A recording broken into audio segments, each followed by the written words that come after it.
vencer a ideia de que eu não sou digno de ser amado? Como aceitar que eu posso ser feliz sem me sentir culpado? Como eu posso vencer os limites internos que me sabotam? No vídeo de hoje, eu vou trazer o segundo tipo de crença que está gerando limites aí em você, te impedindo de se desenvolver. As crenças de merecimento. Quer saber do que se trata? Vamos pro vídeo!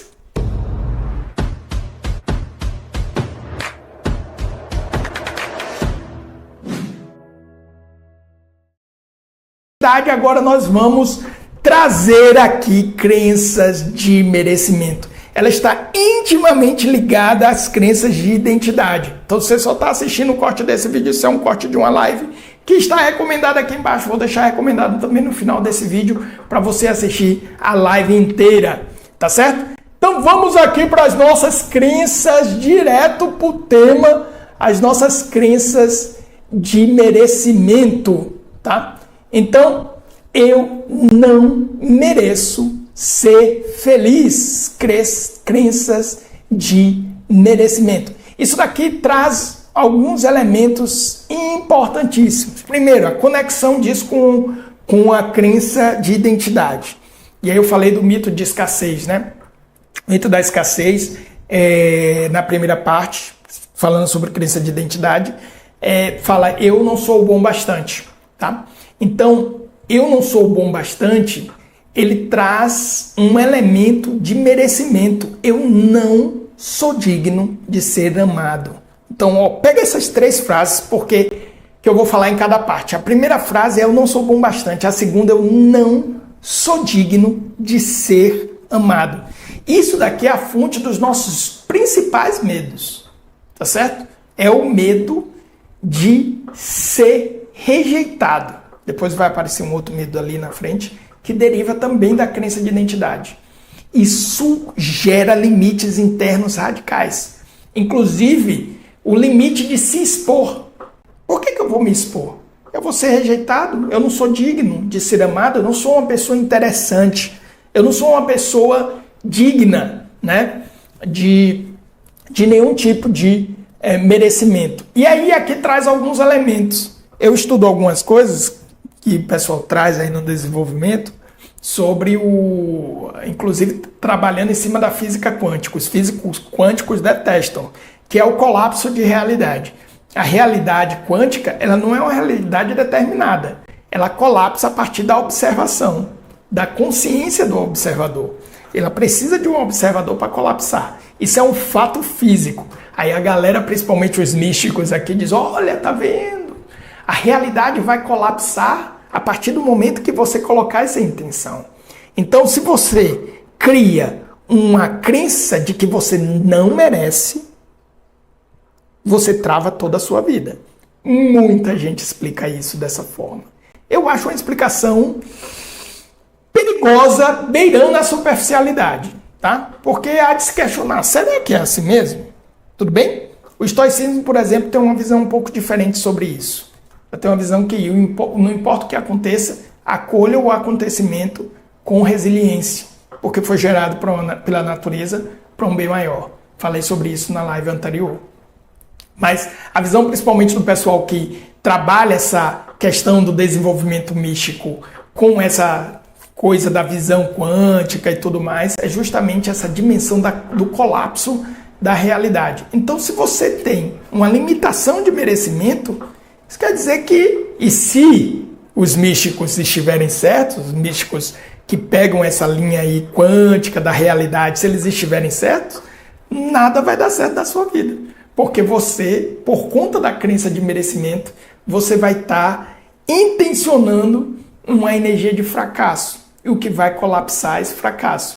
É impressionante, eu não posso afirmar que é isso ou que é aquilo, porque carece de evidências concretas, mensuráveis, porque algumas coisas são difíceis de mensurar. Mas empiricamente falando, faz algum sentido. Eu encontro pessoas que parece que está sempre ali. E isso gera um comportamento, inclusive, de autossabotagem. Quando a coisa começa a parecer dar certo, a pessoa vai lá e ela mesma se sabota.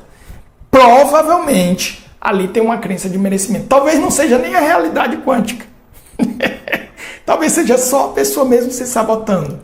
Justamente porque tem uma crença de merecimento. Eu não posso ter uma vida próspera.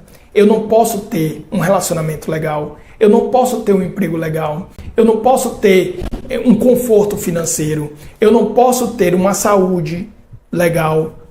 Porque eu não mereço. Eu não mereço. Eu não mereço nada disso. Mais uma vez, algo herdado pela nossa própria educação. Tá certo? Então essa crença nasce de traumas emocionais, abandonos, feridas não curadas. Alguns casos precisa, inclusive, de acompanhamento profissional. A pessoa não consegue sozinho. E quando eu estou falando de acompanhamento profissional, eu não estou falando de coach. Não estou falando de coach, não. Tá? Coach, o bom. Coach bom. O cara que é bom mesmo, que entende de coach. Foi formado ali numa metodologia validada, tipo a metodologia da Margaret Moore, que é ensinada na universidade, ligada à Universidade de Harvard, IOC e tal. O coach bom, ele não trabalha isso daqui. Ele não, esses traumas, essas coisas, não é porque ele usa uma metodologia de educação comportamental. Isso daqui tem que ser trabalhado com terapia, é outra coisa. É outra coisa. Tá certo? Então, em alguns casos, precisa sim de um acompanhamento profissional. Muitos vivem tentando merecer o amor de Deus, dos outros e até de si mesmo.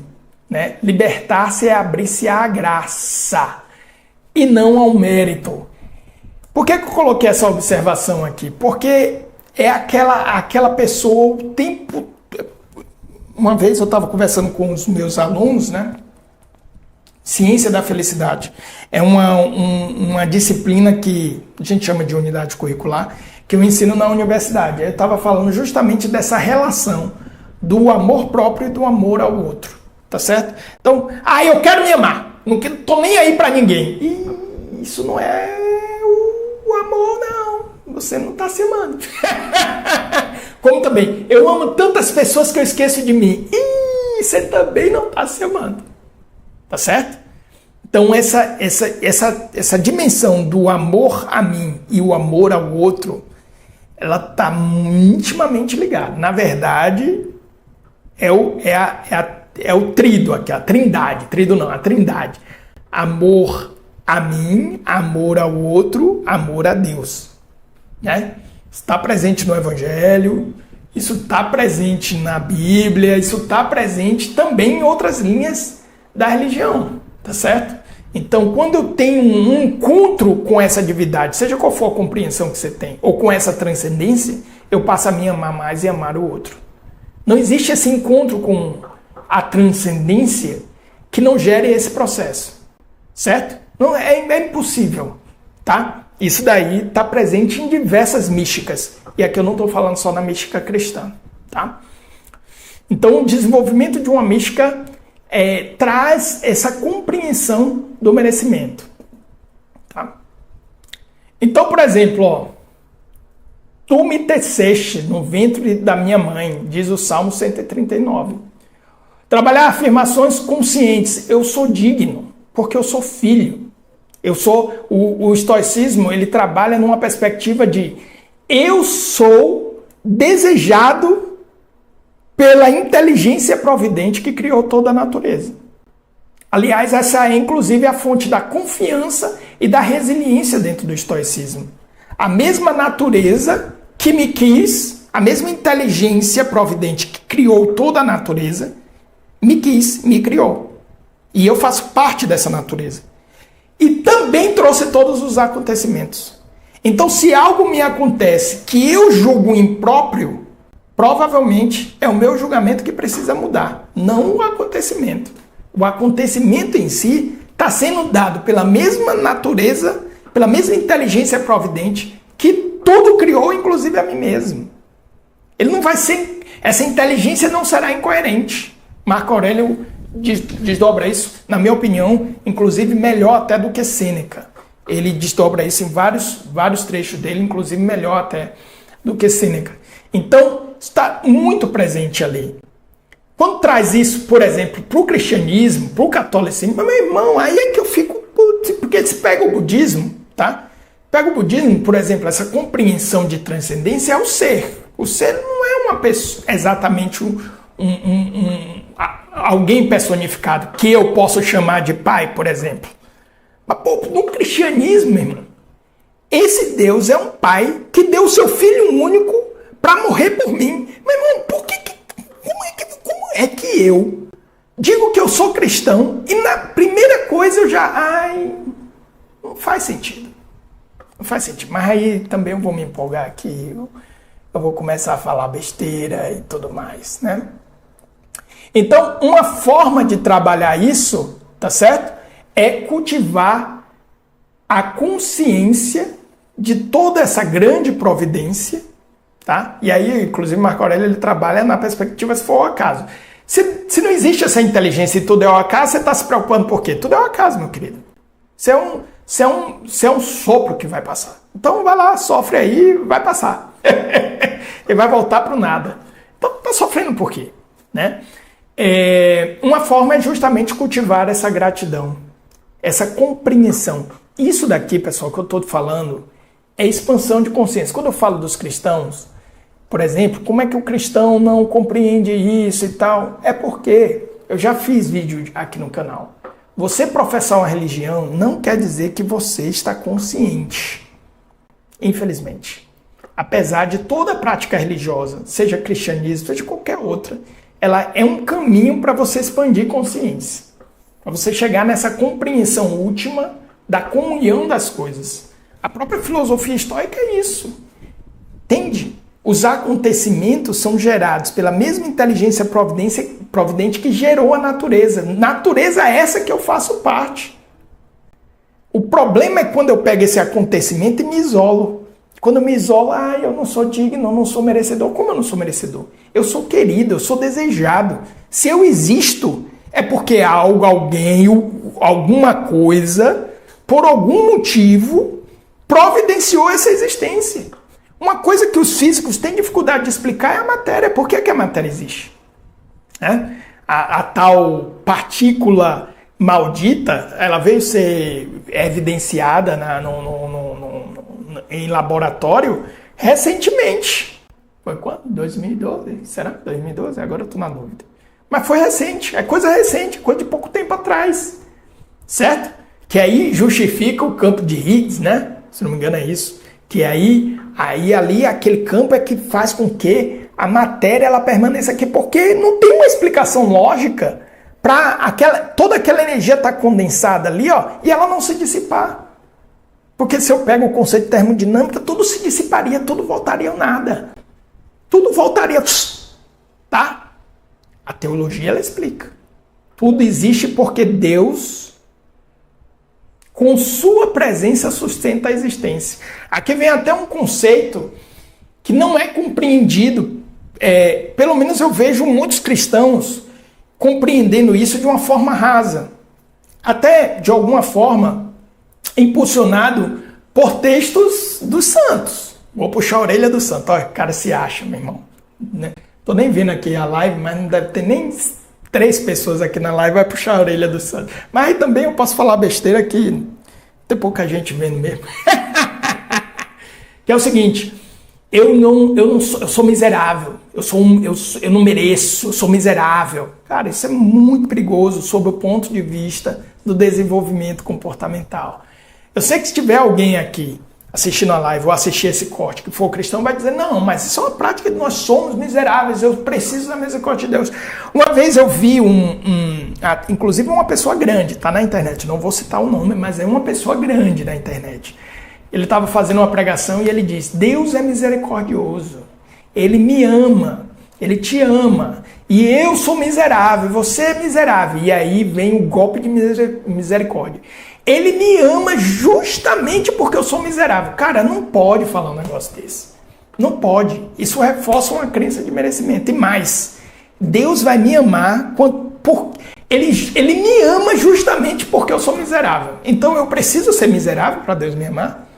Isso não está condizente com a própria doutrina católica. Catecismo da Igreja Católica. A misericórdia de Deus não está presente só na redenção. A misericórdia de Deus está presente na criação. A primeira vez que eu li isso, eu disse, mas como? Como a misericórdia de Deus está na criação? Por quê ela está na criação?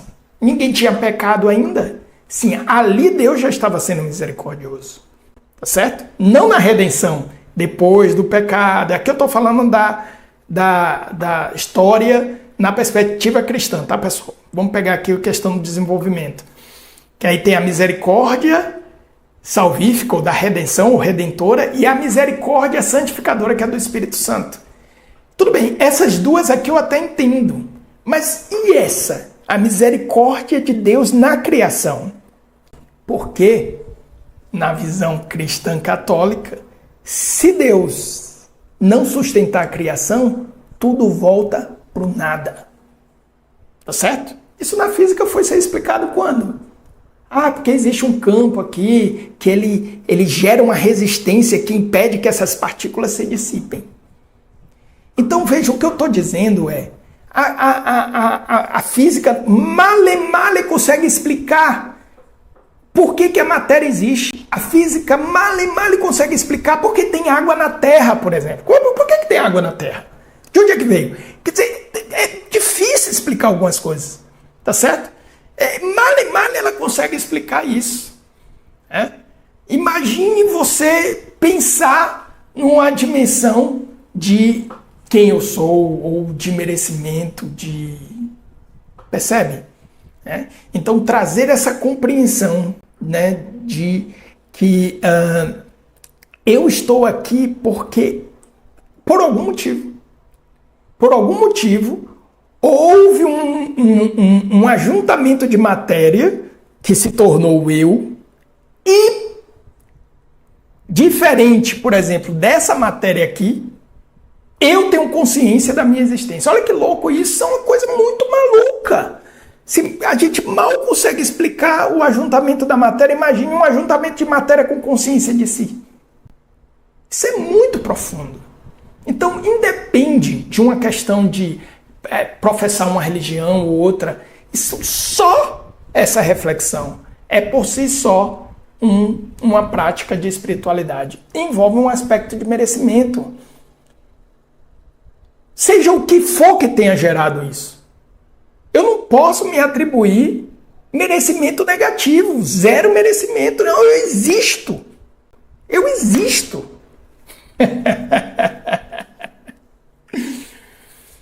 Ai, meu Deus. Vamos lá, perguntas.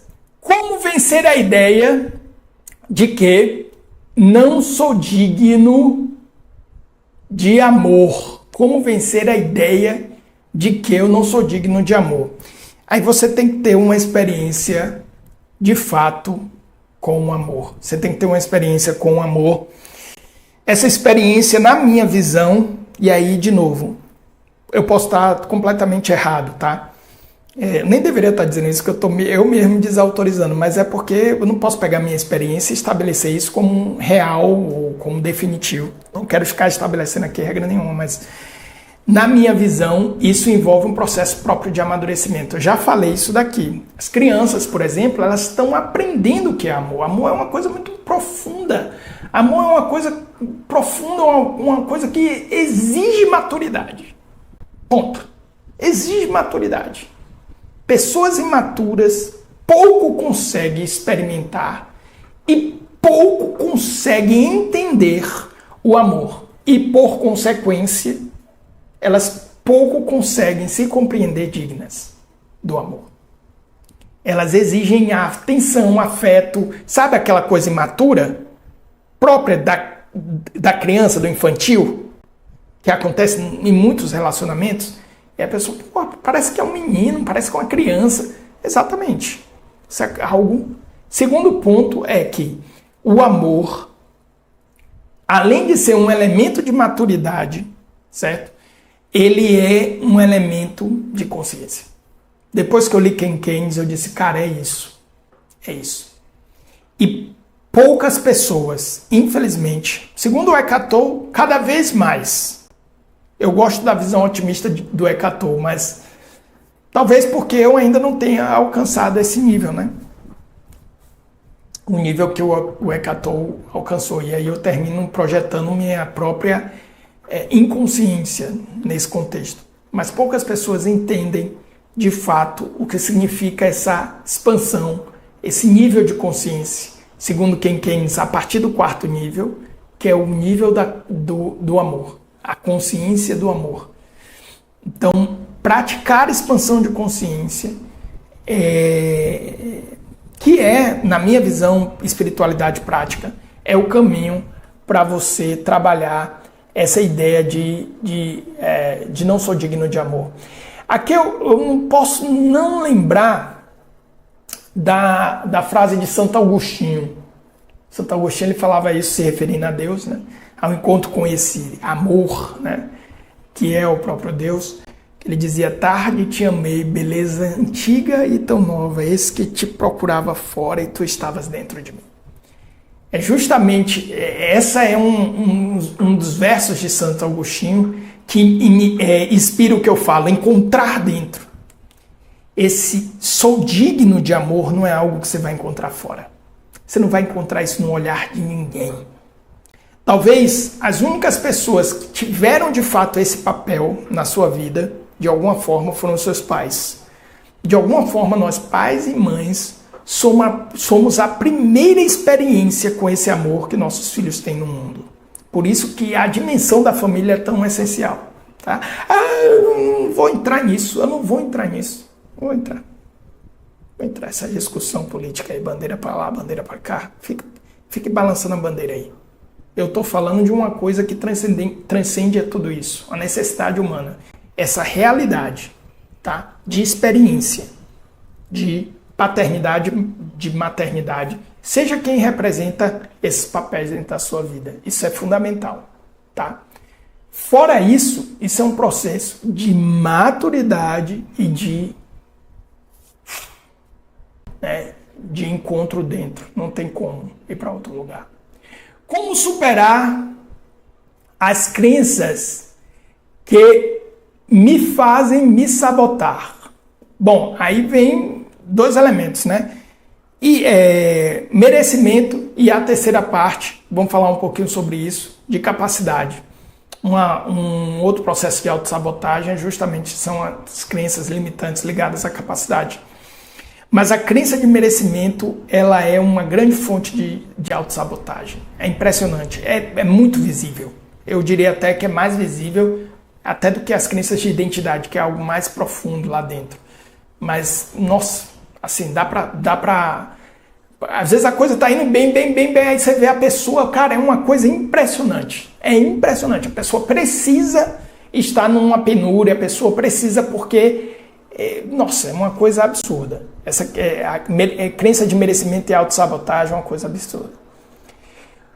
Como eu posso aceitar ser feliz sem culpa? Caraca, essa pergunta aqui, eu achei ela na internet, eu achei ela muito legal, muito importante.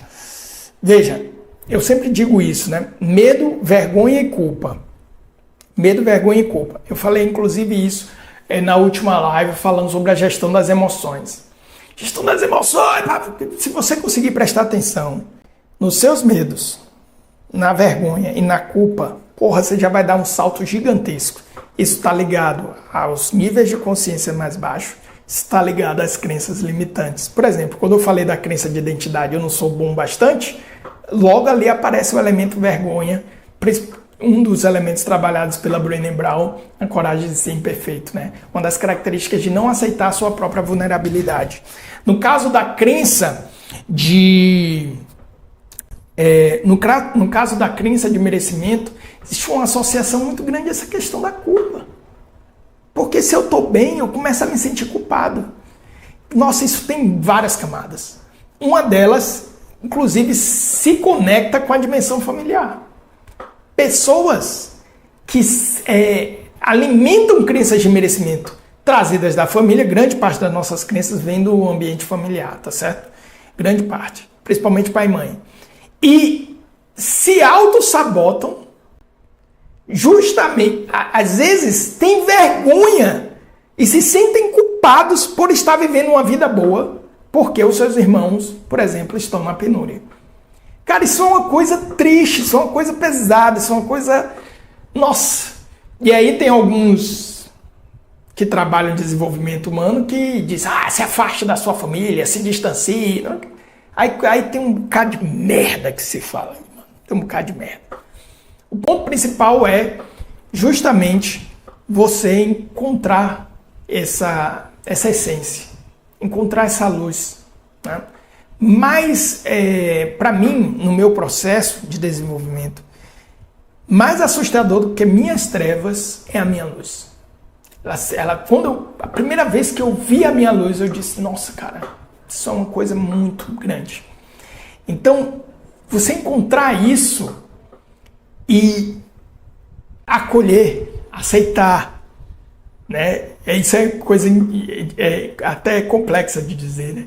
Aceitar esse brilho, essa essência que você tem, essa unicidade que você tem, isso é um elemento que, com certeza, sendo feito, vai destravar muitos limites internos. Você vai superar muitos limites internos.